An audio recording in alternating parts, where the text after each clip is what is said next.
आप सभी का स्वागत है आज की इस योगियों का जीवन परिचय की व्याख्यानमाला में। आज हम पढ़ते हैं महर्षि महेश योगी जी का जीवन परिचय और श्यामाचरण लाहिड़ी जी का जीवन परिचय।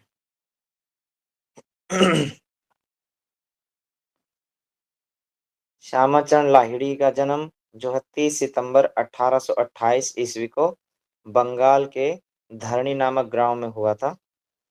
इनका नाम योगीराज श्यामाचरण लाहिड़ी महाशय था। इनके गुरुजी थे वो महाअवतार बाबा जी थे। इनका जो दर्शन था वो क्रिया योग था। इससे पहले भी हमने कहीं पढ़ा है ऐसा योग।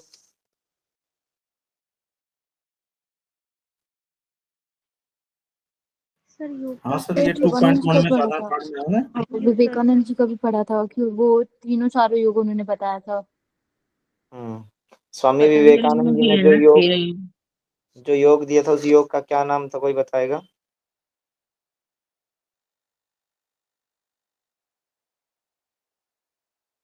स्वामी विवेकानंद जी ने जो योग दिया था उस योग का क्या नाम था, कोई बच्चा बताएगा?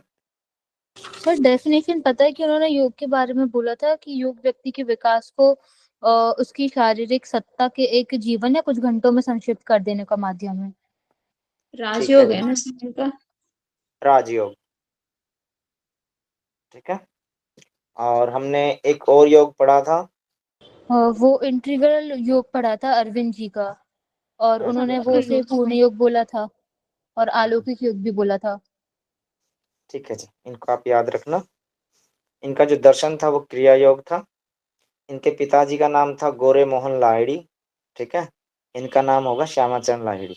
इनकी माता का नाम मुक्तेश्वरी देवी था। इनकी पत्नी का नाम था काशीमणि देवी। एक नाम और आया था हमारे सामने, मृणालिनी देवी। वो किनकी पत्नी का नाम था, कोई बताएगा? सर रविन्द्रनाथ टैगोर की पत्नी का नाम था मृणालिनी देवी। अरे, रविंद्रनाथ टैगोर कहाँ से आ गए? सर उन्हीं की तो पत्नी अरविंद जी। अरविंद सर उनकी भी पत्नी का नाम लेकिन था। जो पढ़ा उसका बताइए ना, ऐसे तो मृणालिनी बहुत है। इनके प्रमुख शिष्य थे जो युक्तेश्वर गिरी थे, केशवानंद जी थे और परवणानंद जी थे।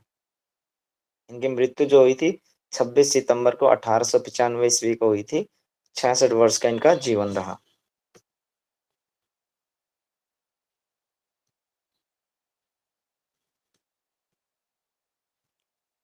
गोरे मोहन ने पहली पत्नी के निधन के बाद दूसरा विवाह किया। इनके पिताजी का नाम था गोरे मोहन लाहिड़ी और उनकी पहली पत्नी के निधन के बाद इन्होंने दूसरा विवाह किया था। और दूसरी पत्नी का जो नाम था वो मुक्तेश्वरी गिरी था, मुक्तेश्वरी देवी। और जिनसे एक ही संतान उत्पन्न हुई थी और जिसका नाम था श्यामाचरण, जो आगे चलकर काशी बाबा के नाम से फेमस हुए। शिक्षा इनकी श्यामाचरण लाहिड़ी जी का पठन पाठन काशी में ही हुआ था। महाराजा जय नारायण घोषाल द्वारा स्थापित माध्यमिक स्कूल में श्यामाचरण लाहिड़ी जी ने अंग्रेजी में, हिंदी, संस्कृत, बंगाली, उर्दू, फारसी आदि भाषाओं का अध्ययन किया। फिर संस्कृत कॉलेज में संस्कृत भाषा का अध्ययन करने लगे। नागौली भट्ट से श्यामाचरण ने वेद, उपनिषद, गीता और दर्शन आदि का भी ज्ञान प्राप्त किया।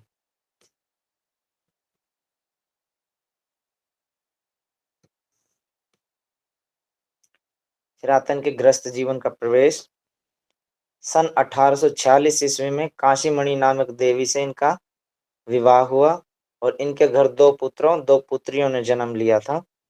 सन 1851 ईस्वी में श्यामाचरण को एक सैनिक इंजीनियर विभाग में लेखाकार के पद पर एक नौकरी मिली। इसके बाद श्यामाचरण लाहिड़ी जी का तबादला हो गया और इन्हें दानापुर के मिलिट्री अकाउंट ऑफिस में भेज दिया गया, ठीक है। सन 1851 ईस्वी में श्यामाचरण लाहिड़ी जी को सैनिक इंजीनियर विभाग में लेखाकार के पद पर एक नौकरी मिल गई काशी में। उसके बाद इनका तबादला हो गया, काशी से ये दानापुर चले गए। वहां पे एक मिलिट्री ऑफिस में अकाउंट के पद पर ये रहे। फिर इनका तबादला जो हुआ उत्तराखंड के रानीखेत में एक नामक स्थान पर हो गया। अगर आप कभी गए हो तो उत्तराखंड में रानीखेत है, नैनीताल से थोड़ा सा आगे पड़ता है, 60 किलोमीटर। श्यामाचरण अपने काम के प्रति पूरी तरह से समर्पित थे, लेकिन धन के प्रति इनका मोह बिल्कुल भी नहीं था। कुछ समय बाद श्यामाचरण अपनी सारी संपत्ति अपने सौतेले भाई को सौंपकर परिवार को छोड़कर काशी में समय रानी खेत में रहने लग गए। आप में से कोई रानी खेत गया है?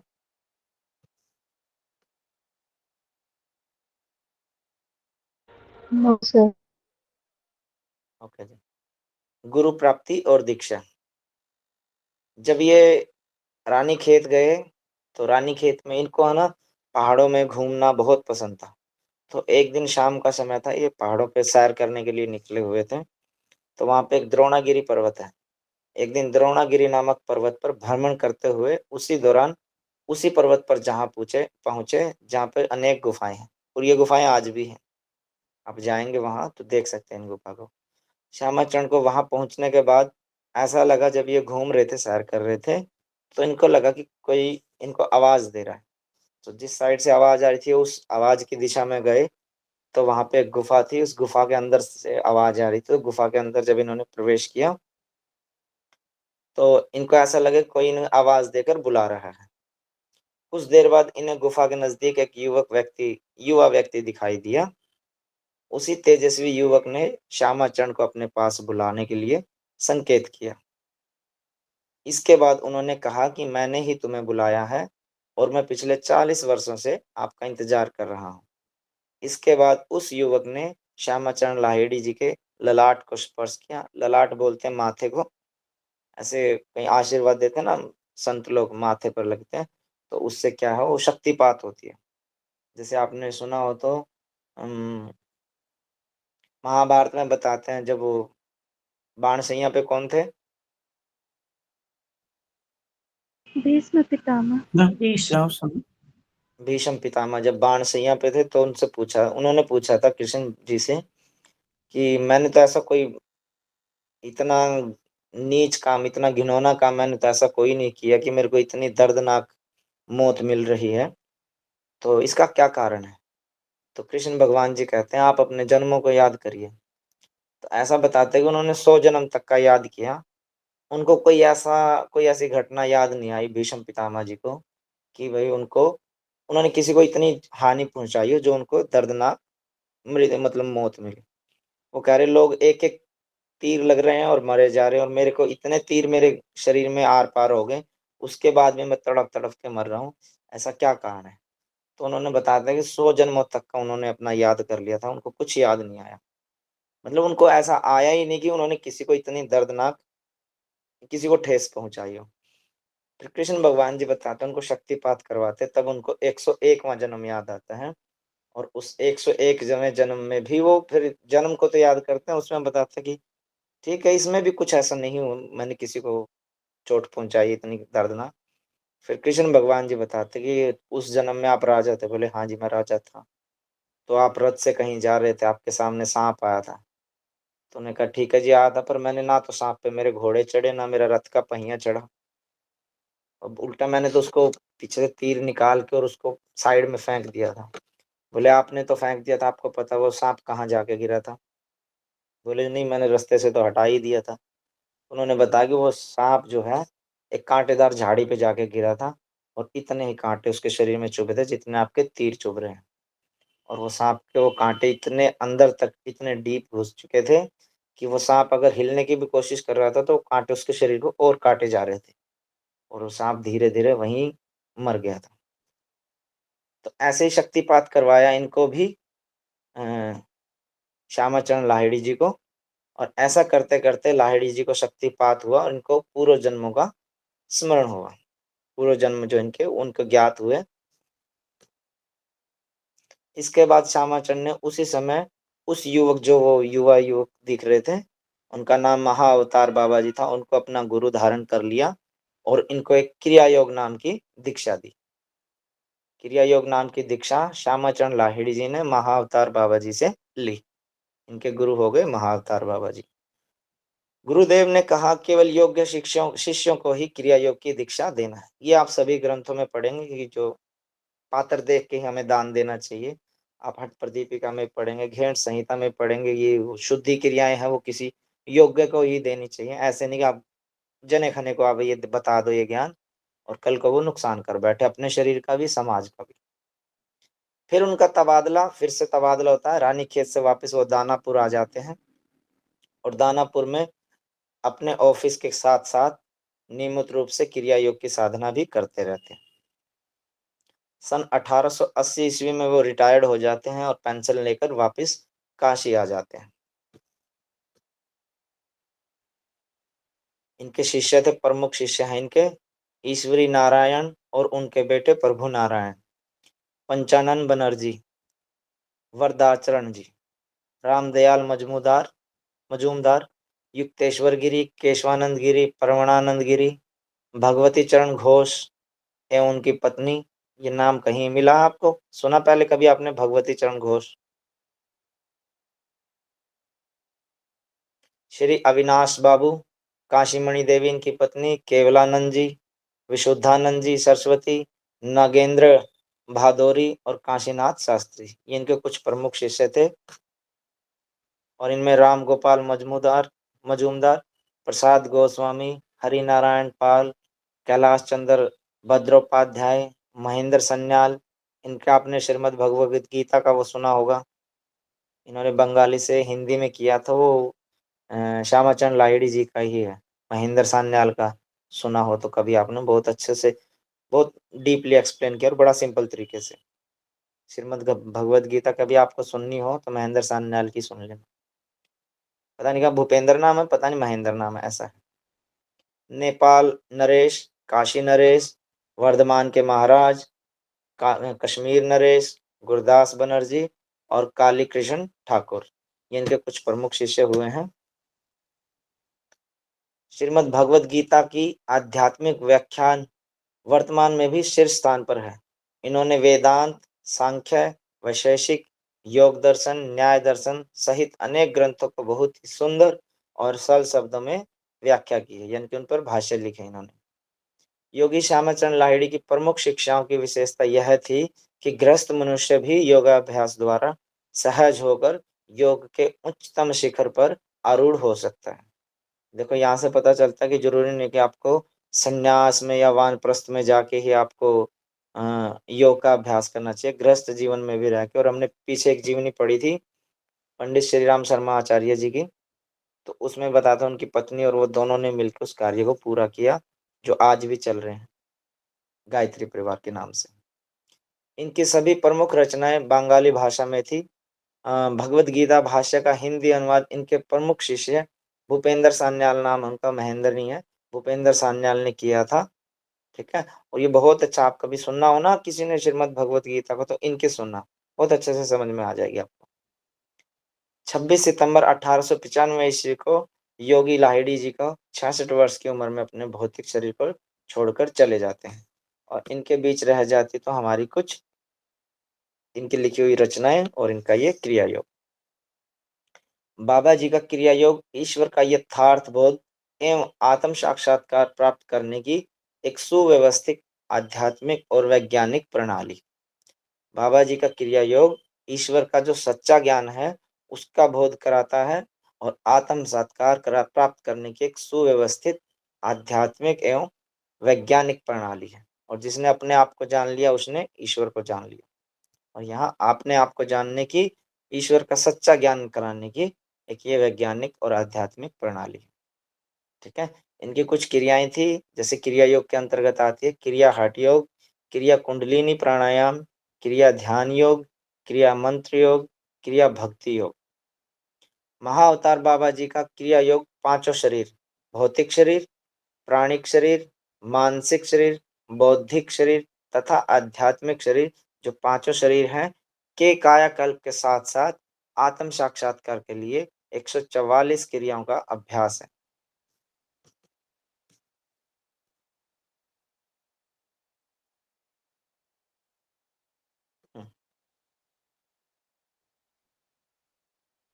ठीक है जी, इन्होंने कहा था हमेशा याद रखें कि आप किसी के नहीं हैं और न ही कोई आपका है। और ये बातें आपने और कहाँ सुनने में मिली हैं?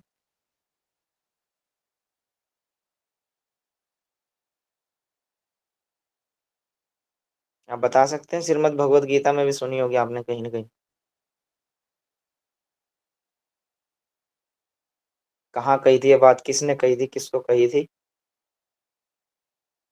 सर श्री कृष्ण जी ने अर्जुन को कहा था जब वो युद्ध नहीं कर रहे थे तो। हम्म। कौन तब से अध्याय उन्होंने की बात है? शायद ही अर्जुन विषाद, सर एग्जैक्टली तो नहीं पता, या तो क्रिया योग में है या तो अर्जुन विषाद योग में है। ठीक है, ये दूसरे में है। ठीक है, आप किसी के नहीं है और न ही कोई आपका है। और एक कविता है, उस कविता में ऐसे कहा भी गया है, जब कृष्ण जी अर्जुन को उपदेश दे रहे थे, ना कोई किसी का बाप और बेटा, ना कोई मित्र प्यारा, ना कोई किसी का चाचा ताऊ, ना कोई और सहारा। दुनिया है दो दिन का मेला, कोई आ रहा कोई जा रहा, कोई योगी बन के कोई भोगी बन के अपना फर्ज निभा रहा। नाशवान संसार यो अर्जुन, नहीं बचा कुछ शेष, और श्री कृष्ण जी लगे सुनावन गीता का उपदेश। ऐसे करके हैं। हमेशा याद रखें, आप किसी के नहीं हैं और न ही कोई आपका है। और इसको आप जितना जल्दी समझ लेंगे उतना आपके लिए अच्छा रहेगा। जितना आप इसके मोह में फंसे रहेंगे उतना आपको दुख होगा। सोचे कि किसी दिन आपको अचानक इस दुनिया में सब कुछ छोड़कर जाना पड़े, इसलिए अभी भगवान से परिचित हो जाइए, क्योंकि जाना आपको आखिर में अंत में वहीं पर है। ठीक है जी, ये इनकी बातें थी। और इनकी रचनाएं जो है, प्रमुख नेम तो नहीं है, पर इन्होंने वेद उपनिषद गीता पे और जितने भी दर्शन उन पे सभी पे, और मुख्यतः इन्होंने बंगाली भाषा में ज्यादा रचनाएं की हैं। और श्रीमद् भगवत गीता का जो ट्रांसलेट इन्होंने किया वो इनके भूपेंद्र सान्याल प्रमुख शिष्य थे, उन्होंने किया है। श्रीमद् भगवत गीता का जो भाष्य बंगाली से हिंदी में ट्रांसलेट जो किया है वो इन्होंने किया है। ठीक है, यहाँ पे सबको समझ में आया? किसी को कोई डाउट हो तो पूछिएगा, नहीं तो हम नेक्स्ट जीवनी पढ़ते हैं फिर। सर आपने कौन सा बताया भगवत गीता का सांख्य योग ना? ये रहा आपके सामने, श्रीमद् भगवत वो गीता नहीं, भाष्य का बंगाली से हिंदी अनुवाद वो इनके प्रमुख शिष्य भूपेंद्र सान्याल ने किया था। सर ये नहीं, जो अभी कोई किसी का नहीं है, मतलब ना हम किसी के ना कोई हमारा है। ये भगवत गीता का कौन सा वाला अध्याय बताया आपने? दूसरे अध्याय में कही गई है ना ये बातें, जब वो गांडीव घेर देते हैं।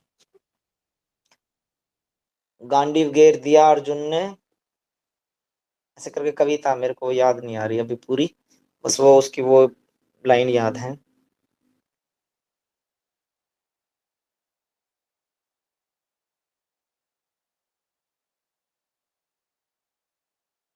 याद नहीं है जी, मैं आपको कल सुनाऊंगा वो, मेरे को याद दिला देना, मैं सुना दूंगा आपको। गांडीव ठीक। घेर दिया अर्जुन ने।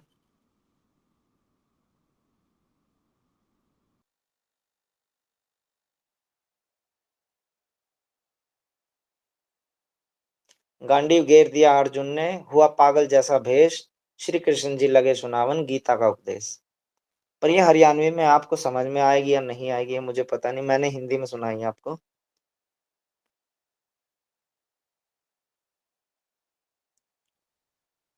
इस जीवनी से किसी का कोई डाउट है? नहीं सर। सबको क्लियर है ना?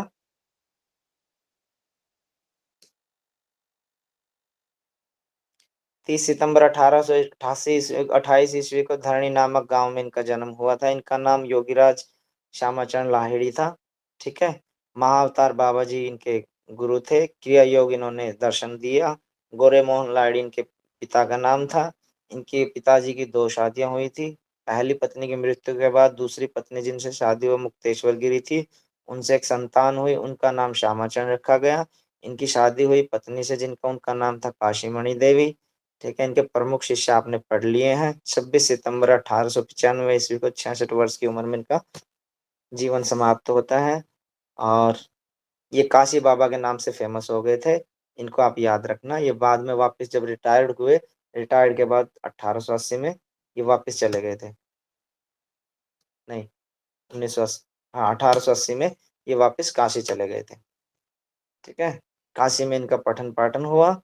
और उसके बाद इन्हें नागोली भट्ट से श्यामाचरण ने वेद उपनिषद दर्शन और गीता का अध्ययन ज्ञान प्राप्त किया। 1846 ईस्वी में इनकी शादी हुई थी। दो पुत्र थे, दो पुत्रियां थी इनको। और 1851 में इन्होंने एक अकाउंटेंट के पद पर इन्होंने काम किया काशी में। उसके बाद तबादला, इनका पहला तबादला जो हुआ दानपुर हुआ, दूसरा तबादला इनका रानीखेत हुआ, तीसरा फिर दानापुर हुआ था। रानीखेत में जब ट्रांसफर हुए ये, तब इनको क्रिया योग की जो है वो दीक्षा मिली थी। द्रोणागिरी पर्वत का नाम था, वहां पर गुफा है। वो पर्वत आज भी, अभी आप कभी घूमने जाएं। और एक मूवी का मेरे को नाम याद नहीं है, शायद वो सिर्फ तुम है। और उसमें वो है ना, एक गीत है, केरल में गर्मी है, नैनीताल से सर्दी भेजो, वो वहीं रानीखेत के आसपास बनी हुई है। रानीखेत, अल्मोड़ा, ये सब जगह आसपास ही है। कैंची धाम से थोड़ी सी आगे, जो आजकल वो कैंची धाम नीम करोली बाबा जी फेमस है। इनको शक्तिपात हुआ था, इनको क्रिया योग की दीक्षा दी गई थी। महाअवतार बाबा जी इनके गुरु का नाम था। ठीक है। और ये फिर दानापुर वापस आ गए। 1880 ईस्वी में रिटायर्ड होके वापस काशी आ गए थे। वहां से इन्होंने अपना कार्य शुरू किया। इनके प्रमुख शिष्य थे भूपेंद्र सान्याल, उन्होंने हिंदी में इनका अनुवाद किया था। जो इन्होंने बंगाली में अनुवाद श्रीमद् भगवत गीता पे भाष्य लिखा था, उसका भूपेंद्र सान्याल ने हिंदी में किया था। 26 सितंबर 1895 ईस्वी को 66 वर्ष की उम्र में ये अपने भौतिक शरीर को छोड़कर पंच तत्व में लीन हो जाते हैं। इनका जो क्रिया योग है वो ईश्वर का यथार्थ बोध कराता है और सेल्फ रियलाइजेशन कराने की एक सुव्यवस्थित आध्यात्मिक एवं वैज्ञानिक प्रणाली है। इनके कुछ क्रिया योग के पार्ट हैं: क्रिया हठ योग, क्रिया कुंडलिनी प्राणायाम, क्रिया ध्यान योग, क्रिया मंत्र योग, क्रिया भक्ति योग। इनका जो क्रिया योग है पांचों शरीरों पर कायाकल्प के साथ साथ आत्म साक्षात्कार के लिए 144 क्रियाओं का अभ्यास कराता है। यहाँ इनका ये जीवन परिचय है समाप्त होता है। अब हम पढ़ते हैं नेक्स्ट जीवन परिचय को, जो छत्तीसगढ़ से है। ये उनके लिए है। ये कृतिका जी भी छत्तीसगढ़ से ही है।